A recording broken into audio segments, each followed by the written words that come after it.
ในทุกสมรภูมิที่เคยเกิดขึ้นบนโลกใบนี้สิ่งที่ตัดสินชัยชนะและเกียรติยศไม่ใช่เพียงแค่กำลังพลแต่คือจิตวิญญาณของเหล่านักรบผู้ไม่เคยเกรงกลัวต่อความตายท่ามกลางกลิ่นอายคาวเลือดและการต่อสู้ที่ดุเดือดในอดีตวีรกรรมของราชาและนักรบผู้กล้าได้ถูกจารึกไว้ในหน้าประวัติศาสตร์แม้บางคนจะได้รับการยกย่องจนเป็นตำนานแต่ก็ยังมีอีกหลายคนที่มีความแกร่งกล้าไม่แพ้กันทว่ากลับถูกลืมเลือนไปตามกาลเวลาพวกเขาไม่ได้แค่สู้เพื่อชัยชนะแต่สู้เพื่อแผ่นดินเพื่ออุดมการณ์และเพื่อศักดิ์ศรีที่เหนือกว่าชีวิตวันนี้เราจะพาทุกคนไปย้อนรอยตำนานของยอดนักรบและราชาผู้ยิ่งใหญ่ทั้งที่มีตัวตนจริงและเหล่านักรบในตำนานที่โลกไม่มีวันลืมจะมีใครบ้างที่เราหยิบยกกันมาพูดถึงในคลิปนี้ก็ฝากเพื่อนๆกดไลค์กดแชร์กด Subscribe เพื่อเป็นกำลังใจให้พวกเราทำคลิปต่อไปด้วยนะครับแจ็คเชอร์ชิลล์ยอดทหารคลั่งผู้พกดาบและธนูถล่มสมรภูมิปืนกลในยุคที่โลกสู้กันด้วยรถถังปืนกลและระเบิดปรมาณูกลับมีนายทหารอังกฤษคนหนึ่งบุกเข้าหาศัตรูด้วยดาบสกอตแลนด์และธนูยาวแถมยังคว้าชัยชนะมาได้แบบเหลือเชื่อนี่คือเรื่องราวของจอห์นมัลคอมเชอร์ชิลล์หรือฉายาแมปแจ็คชายผู้นิยามคำว่าบ้าให้กลายเป็นความกล้าหาญระดับตำนานจอห์นเป็นนายทหารคอมมานโดชาวอังกฤษผู้กระทำศึกมาแล้วทั่วทั้งฝรั่งเศสนอร์เวย์อิตาลีและยูโกสลาเวียเขาไม่ได้เป็นแค่ทหารแต่ยังเป็นอดีตนายแบบนักแสดงนักโต้คลื่นและนักธนูระดับแข่งขันความพิลึกกึกกือของเขาโด่งดังไปทั่วกองทัพเพราะเขาเลือกที่จะสะพายธนูยาวพกดาบและเป่าปีสกอตนำหน้าทหารขณะบุกเข้าหาศัตรูท่ามกลางห่างกระสุนแต่อย่าประมาทความบ้าของเขาเพราะมันมาพร้อมกับฝีมือที่หาตัวจับยากในปี 1940 เขาถูกจารึกว่าเป็นทหารในเครื่องแบบคนสุดท้ายที่สังหารศัตรูด้วยธนูในการรบจริงหลังจากซุ่มยิงในทหารเยอรมันจนร่วงและวีรกรรมที่บ้าที่สุดคือในอิตาลีปี 1943 เมื่อเขาและพรรคพวกอีกเพียงคนเดียวแอบย่องเข้าค่ายเยอรมันแล้วใช้เพียงดาบข่มขู่จนสามารถจับเฉลยได้ถึง 42 คนพร้อมทีมยิงเครื่องยิงลูกระเบิดเขาเคยกล่าวประโยคคลาสสิกไว้ว่านายทหารคนไหนที่ออกรบโดยไม่มีดาบถือว่าแต่งตัวไม่เหมาะสมหลังสงครามจบลงเขายังช่วยชีวิตหมอชาวเยอรมันและยิวไปกว่า 500 คนในตะวันออกกลางมรดกที่เขาทิ้งไว้คือเรื่องราวของชายที่ใช้ชีวิตอย่างสุดเหวี่ยงและไม่ยอมให้ความกลัวมาเปลี่ยนความเป็นตัวของตัวเองแม้ในวันที่โลกเต็มไปด้วยเสียงระเบิดเขาก็ยังคงก้าวเดินอย่างสง่างามพร้อมกับเสียงปีสกอตและดาบคู่ใจเจงกิสข่านจอมจักรพรรดิเหนือแผ่นดินผู้รวมโลกเป็นหนึ่งด้วยคมดาบชายผู้เริ่มต้นจากเด็กกำพร้าที่ต้องกินหนูประทังชีวิตในทุ่งหญ้าอันหนาวเหน็บสามารถผงาดขึ้นมาเป็นเจ้าของแผ่นดินที่กว้างใหญ่ตั้งแต่จีนไปจนถึงยุโรปกลางเจงกิสข่านไม่ได้แค่สร้างจักรวรรดิแต่เขาคือผู้รื้อถอนประวัติศาสตร์โลกเดิมทิ้งแล้วสร้างมันขึ้นมาใหม่บนกองซากปรักหักพังที่คนทั้งโลกไม่มีวันลืมเจงกิสข่านหรือชื่อเดิมคือเทมูจินใช้เวลาเกือบทั้งชีวิตในการรวบรวมเผ่าเร่ร่อนในมองโกเลียให้เป็นปึกแผ่นก่อนจะเปลี่ยนพวกเขาให้กลายเป็นเครื่องจักรสงครามที่ทรงพลังที่สุดในยุคกลางเขาใช้ยุทธวิธีการรบด้วยทหารม้าที่รวดเร็วดุดันและการสื่อสารที่ล้ำยุคจนสามารถแผ่ขยายอำนาจครอบคลุมพื้นที่มหาศาลจักรวรรดิมองโกเลียภายใต้การนำของเขาคือจุดเริ่มต้นของยุคที่ตะวันออกและตะวันตกเชื่อมถึงกันเป็นครั้งแรกผ่านเส้นทางสายไหมแต่ความยิ่งใหญ่นี้กลับต้องแลกมาด้วยเลือดและคราบน้ำตาที่ประเมินค่าไม่ได้ยุทธวิธีของเจงกิสข่านนั้นขึ้นชื่อเรื่องความโหดเหี้ยมแบบสุดขั้วทั้งการกวาดล้างเมืองทั้งเมืองการทำลายระบบชลประทานและการเผาทำลายไร่นาจนเกิดทุพพิฆภัยครั้งใหญ่นักประวัติศาสตร์เชื่อว่าการบุกรุกของมองโกเลียทำให้ประชากรโลกลดลงอย่างรวดเร็วชัยชนะของเขาคือฝันร้ายที่พรากชีวิตผู้คนไปนับล้านและเปลี่ยนเมืองที่เคยรุ่งเรืองให้กลายเป็นเท่าฐานในพริบตามีงานวิจัยระบุว่าผู้ชายบนโลกในปัจจุบันจำนวนมหาศาลมี DNA ที่สืบเชื้อสายมาจากเขาโดยตรงซึ่งสะท้อนถึงขนาดของจักรวรรดิและความทรงอิทธิพลของเขาที่ยังคงหลงเหลืออยู่ในตัวมนุษย์จนถึงทุกวันนี้อัตติลาเดอะฮันแท้แห่งพระเจ้าขุนศึกแห่งทุ่งหญ้าผู้สยบโรมในยุคที่จักรวรรดิโรมันเชื่อว่าตนเองคืออมตะกลับมีนักรบเร่ร่อนจากเอเชียกลางคนหนึ่งที่บุกไปเคาะประตูเมืองถึงกรุงโรมและบีบให้จักรพรรดิผู้สูงส่งต้องกราบกรานขอชีวิตพร้อมส่งทองคำกองเท่าภูเขามาบรรณาการนี่คือเรื่องราวของอัตติลาผู้ได้รับฉายาว่าแท้แห่งพระเจ้าชายที่ชาวคริสต์เชื่อว่าถูกส่งมาโดยพระเจ้าเพื่อลงทันโลกมนุษย์อัตติลาคือผู้นำสูงสุดของจักรวรรดิฮันในศตวรรษที่ 5เขาเป็นศูนย์กลางที่รวบรวมเหล่าเผ่าเร่ร่อนนับร้อยทั้งชาวเยอรมันและชาวเติร์กให้กลายเป็นหนึ่งเดียวนับตั้งแต่เอเชียกลางจนถึงเยอรมนีปัจจุบันเขาไม่ได้เป็นแค่ขุนศึกที่บ้าเลือดแต่เป็นผู้นำที่ชาญฉลาดและมีบารมีล้นเหลือ สามารถทำให้ชนเผ่าที่เคยเป็นศัตรูกันหันมาภักดีและร่วมรบเคียงบ่าเคียงไหลเพื่อถล่มกรุงโรมไปพร้อมกับเขามักจะอ้างว่าตนเองได้ครอบครองดาบในตำนานของเทพแห่งสงครามที่ถูกค้นพบโดยบังเอิญในทุ่งหญ้าเพื่อเป็นการสร้างความเชื่อมั่นว่าสวรรค์ได้ลิขิตให้เขาเป็นผู้ครองโลกซึ่งก็เป็นที่ประจักษ์อย่างชัดเจนถึงฝีมือการรบที่เก่งกาจถึงขั้นสามารถยกทัพไปรุกรานอิตาลีจนเกือบจะยึดโรมได้สำเร็จโดยมีตำนานเล่าว่ามีเพียงพระสันทปาปาเท่านั้นที่ต้องออกหน้ามาเจรจาเพื่อให้เขายอมถอยทัพไปบทสรุปของตำนานรายนี้ปิดฉากลงอย่างตลกร้ายในปี 453 เมื่อแซ่แห่งพระเจ้าผู้ไร้พ่ายในสนามรบกลับมาเสียชีวิตในคืนวันแต่งงานของตัวเองด้วยอาการเลือดกำเดาไหลจนสำลักเลือดตายหรืออาจถูกลอบวางยาพิษแม้จะสิ้นลมหายใจไปก่อนแต่อัตติลาก็พิสูจน์แล้วว่าจักรวรรดิโรมันไม่ใช่สิ่งที่เป็นอมตะอีกต่อไปและการรุกรานของเขาได้กลายเป็นชนวนสำคัญที่เร่งให้จักรวรรดิโรมันตะวันตกล่มสลายลงในเวลาต่อมาอย่างหลีกเลี่ยงไม่ได้ Sitting Bull จอมทัพผู้พิทักษ์เผ่าซูศัตรูหมายเลขหนึ่งที่กองทัพสหรัฐอเมริกาต้องยำเกรงเชื่อไหมว่าเด็กชายที่ล้มควายไบสันได้ตั้งแต่อายุ10 ขวบและออกรบครั้งแรกตอนอายุ14จะกลายมาเป็นบุคคลที่รัฐบาลสหรัฐอเมริกาหวาดกลัวที่สุดในหน้าประวัติศาสตร์ Sitting Bull ไม่ได้เป็นแค่หัวหน้าเผ่าธรรมดาแต่เขาคือกำแพงเหล็กเพียงหนึ่งเดียวที่กล้าลุกขึ้นมาท้าทายอำนาจมหาอำนาจเพื่อรักษาอิสรภาพสุดท้ายของชนพื้นเมืองอเมริกัน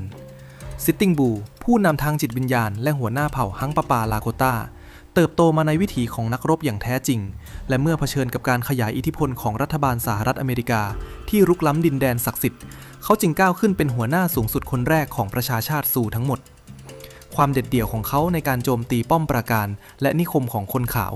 ทำให้เขากลายเป็นปราการด่านสุดท้ายที่คอยปกป้องวิถีชีวิตดั้งเดิมของบรรพบุรุษเอาไว้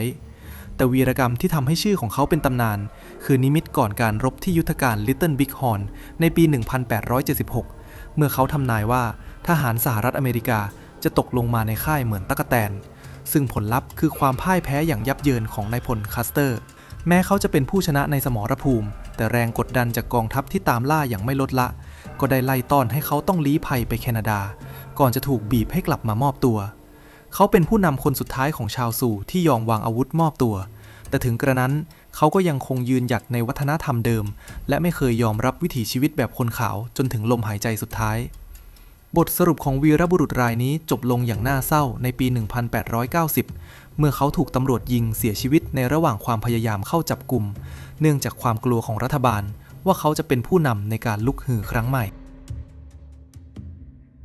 ซาลาดีนสุลต่านผู้สยบสงครามครูเสดและพิชิตเยรูซาเล็ม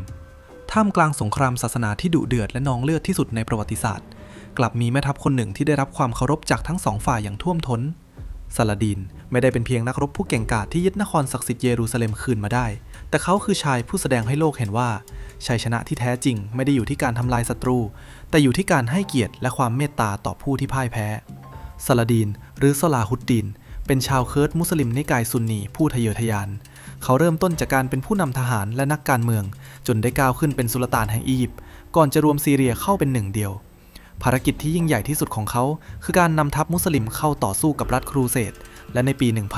1187 เขาสามารถยึดครองปาเลสไตน์รวมถึงนครเยรูซาเล็มคืนจากชาวคริสต์ได้สำเร็จ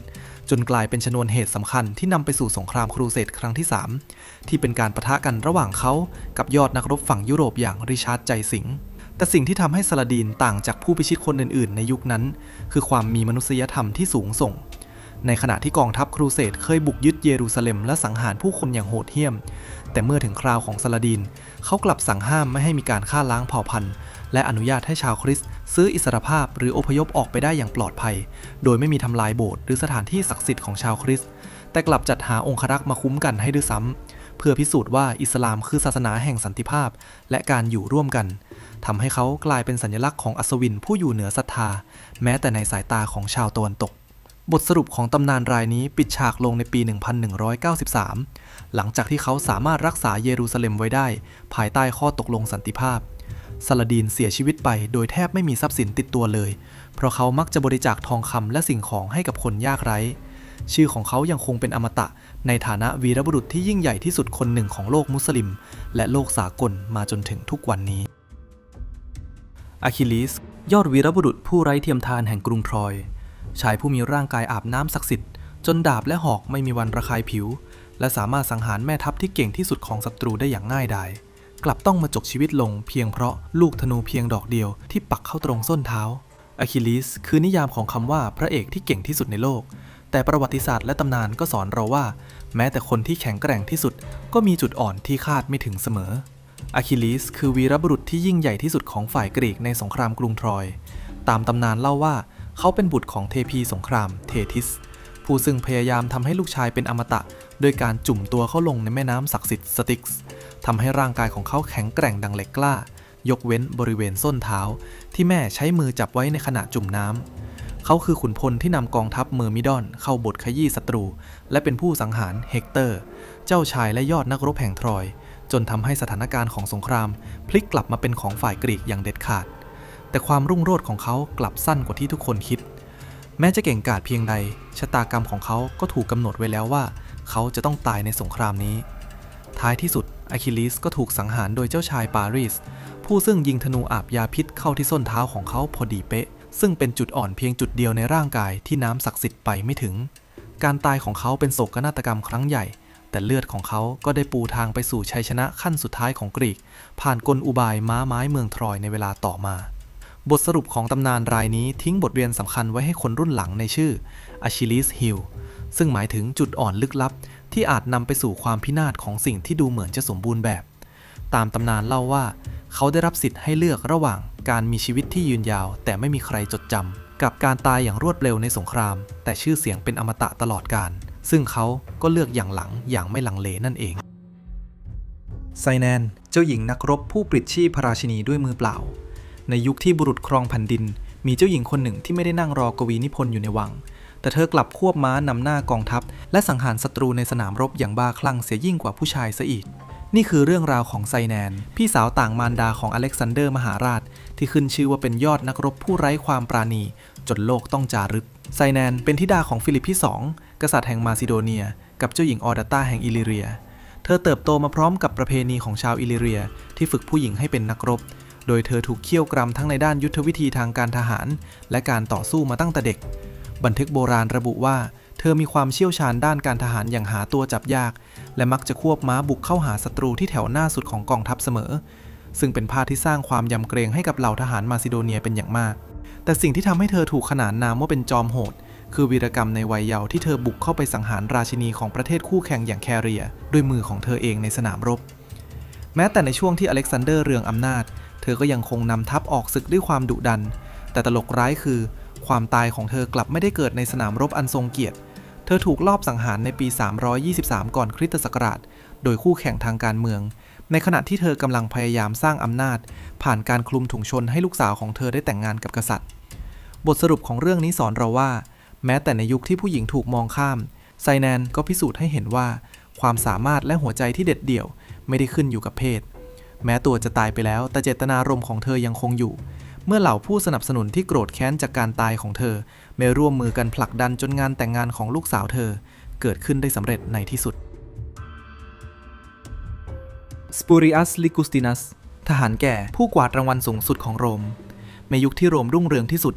มีชายคนหนึ่งที่ไม่ได้เกิดมาในตระกูลขุนนางผู้สูงส่งแต่กลับได้รับเกียรติยศสูงสุดจนแม้แต่องค์จักรพรรดิยุคหลังยังต้องทึ่งสปูริอัสลิกุสตินัสคือทหารผ่านศึกที่ไม่ได้ขอพักผ่อนในวัยเกษียณแต่เขากลับเดินเข้าไปหาท่านกงสุลเพื่อขอออกไปรบอีกครั้งในฐานะทหารเลวที่เก่าที่สุดในหน้าประวัติศาสตร์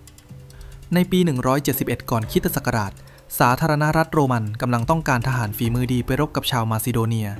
สปูริอัสชายวัยกลางคนที่กลำศึกมาตั้งแต่นักรบหนุ่มในปี200ก่อนคริสตศักราชได้ยืนขึ้นต่อหน้าเหล่ากงสุลและผู้แทนราษฎรเพื่อเล่าประวัติชีวิตอันแสนสมถะของเขาแม้จะเก่งกาจระดับตำนานแต่เขากลับขอเพียงแค่ตำแหน่งเดิมที่เขาเคยทำได้ดีที่สุดนั่นคือไพรมัสพิลัสหรือนายกองร้อยอาวุโสชั้นสูงสุดตลอดประวัติศาสตร์พันปีของโรมเขาถูกยกให้เป็นหนึ่งในทหารที่ได้รับเครื่องราชอิสริยาภรณ์มากที่สุดโดยนอกจากเหรียญและสร้อยคอเกียรติยศอีกมากมายนับไม่ถ้วนเขายังเป็นเจ้าของซีวิคคราวหรือมงกุฎแห่งพลเมืองถึง6อันแล้วที่เงื่อนไขเดียวในการจะได้มันมาคือคุณต้องรักษาชีวิตเพื่อนทหารในสนามรบด้วยตัวคุณเองนั่นหมายความว่าเขาได้ช่วยชีวิตเพื่อนร่วมรบในสถานการณ์เป็นตายมาแล้วอย่างน้อย6ครั้งบทสรุปของตำนานรายนี้ปิดฉากลงอย่างสง่างามในยุทธการที่พีทนาปี168ก่อนคริสตศักราช ที่โรมได้รับชัยชนะอย่างเด็ดขาดเหนือมาซิโดเนียแม้จะไม่มีการยืนยันแน่ชัดในบันทึกว่าเขาเสียชีวิตในสนามรบครั้งนี้หรือไม่หรือเกษียณอย่างสงบหลังจากนั้นแต่ชื่อของเขามักถูกใช้เป็นตัวอย่างของทหารโรมันในอุดมคติเสมอมาวิลเลียมมาร์แชลอัศวินไร้พ่ายผู้ยิ่งใหญ่ที่สุดเท่าที่โลกเคยมีมาในยุคกลางที่เต็มไปด้วยยอดอัศวินมีชายคนหนึ่งที่เก่งกาจถึงขนาดที่กษัตริย์ถึง5พระองค์ต้องแย่งตัวไปรับใช้วิลเลียมมาร์แชลไม่ได้เป็นเพียงแค่อัศวินในชุดเกราะที่ดูสง่างามแต่เขาคือเครื่องจักรสงครามของจริงที่ทำเงินมหาศาลจากการจับอัศวินคนอื่นเรียกค่าไถ่และไม่เคยพ่ายแพ้ใครจนถึงวันสุดท้ายของชีวิตวิลเลียมมาร์แชลเริ่มต้นจากการเป็นเด็กฝึกงานในฝรั่งเศสและฉายแววความโหดตั้งแต่วันแรกที่ได้รับแต่งตั้งเป็นอัศวินในยุทธการที่ดรินคูดปี 1167 เขาสามารถล้มอัศวินศัตรูได้มากกว่า 40 คนในศึกเดียวทั้งที่เพิ่งเป็นอัศวินได้เพียง1 คืนเท่านั้นตลอดอาชีพของเขาตระเวนไปทั่วสนามประลองและอ้างว่าได้ปราบอัศวินมาแล้วกว่า500 คนซึ่งในสมัยนั้นการชนะประลองหมายถึงการได้ยึดม้าและชุดเกราะของคู่ต่อสู้มาขายคืนเป็นเงินมหาศาลทำให้เขากลายเป็นเศรษฐีจากการรบอย่างแท้จริงความเก่งของเขาไม่ได้จำกัดอยู่แค่การประลองเพื่อเงินทองเท่านั้นเขายังเป็นที่ปรึกษาที่จงรักภักดีที่สุดของกษัตริย์อังกฤษหลายรุ่นตั้งแต่เฮนรี่ที่2ไปจนถึงริชาร์ดใจสิงห์และแม้แต่กษัตริย์ที่นิสัยเสียที่สุดอย่างจอห์นเขาก็ยังรับใช้ด้วยความซื่อสัตย์ตลกร้ายคือในขณะที่คนในวัย70 ปีสมัยนั้นมักจะนอนพักผ่อนอยู่บ้านแต่ในวัยเกือบ70 ปีวิลเลียมกลับยังสวมชุดเกราะหนักอึ้งและนำทัพคว้าชัยชนะในยุทธการที่ลินคอล์นในปี 1217 เพื่อรักษาบัลลังก์ให้กับกษัตริย์ตัวน้อยได้อย่างปาฏิหาริย์วิลเลียมมาร์แชลแสดงให้เห็นว่าอัศวินที่แท้จริงไม่ใช่แค่คนที่รบเก่งแต่คือคนที่รักษาสัจจะและทำหน้าที่ของตนจนลมหายใจสุดท้ายมรดกของเขาคือชื่อเสียงในฐานะอัศวินที่ยิ่งใหญ่ที่สุดเท่าที่โลกเคยมีมาซึ่งแม้แต่ศัตรูยังต้องยอมก้มหัวให้ในงานศพของเขาโทโมเอะโกเซนยอดซามูไรหญิงผู้เด็ดหัวยอดนักรบด้วยมือเปล่าในยุคที่สมรภูมิเดือดของญี่ปุ่นถูกปกครองด้วยเหล่าซามูไรชายจอมโหดกลับมีสตรีผู้หนึ่งที่สวยงามหยดย้อยแต่แข็งแกร่งถึงขนาดที่ว่า1 คนมีค่าเท่ากับทหารพันนายโทโมเอะโกเซนไม่ได้เป็นแค่ตัวละครในนิยายแต่เธอคือขุนพลหญิงที่บุกเดี่ยวเข้าไปเด็ดหัวขุนศึกที่แกร่งที่สุดของศัตรูท่ามกลางวงล้อมนับ10ได้อย่างง่ายดายโทโมเอะโกเซนเป็นแม่ทัพหญิงในช่วงสงครามเกียนเประหว่างปี 1180 ถึง 1185 ซึ่งเป็นสงครามกลางเมืองครั้งใหญ่ของญี่ปุ่นในบันทึกประวัติศาสตร์ตำนานเฮเกะบรรยายความเก่งกาจของเธอไว้ว่าเธอสามารถขี่ม้าที่พยศที่สุดลงจากหน้าผาที่ชันที่สุดได้อย่างคล่องแคล่วมีทักษะการยิงธนูที่แม่นยำดั่งจับวางและเพลงดาบที่น่าเกรงขามจนได้รับฉายาว่าเป็นยอดนักรบผู้ล้ำเลิศความโหดของเธอนั้นไม่ใช่แค่เรื่องเล่าลอยๆในสมรภูมิรบครั้งหนึ่งเธอเคยนำทหารเพียง300 นายเข้าปะทะกับทหารม้านับพันของศัตรูและได้รับชัยชนะกลับมาแม้จะมีผู้รอดชีวิตเพียง5 คนก็ตามแต่วีรกรรมที่ทำให้โลกต้องจดจำที่สุดคือในยุทธการที่อาวาสุปี 1184 เมื่อเธอควบม้าฝ่าวงล้อมนักรบ30 คนเข้าไปแล้วเลือกปะทะกับขุนศึกที่แข็งแกร่งที่สุดก่อนจะกระชากเขาลงจากม้าและตัดศีรษะเขาทิ้งอย่างรวดเร็วเพื่อรักษาเกียรติให้แก่เจ้านายของเธอ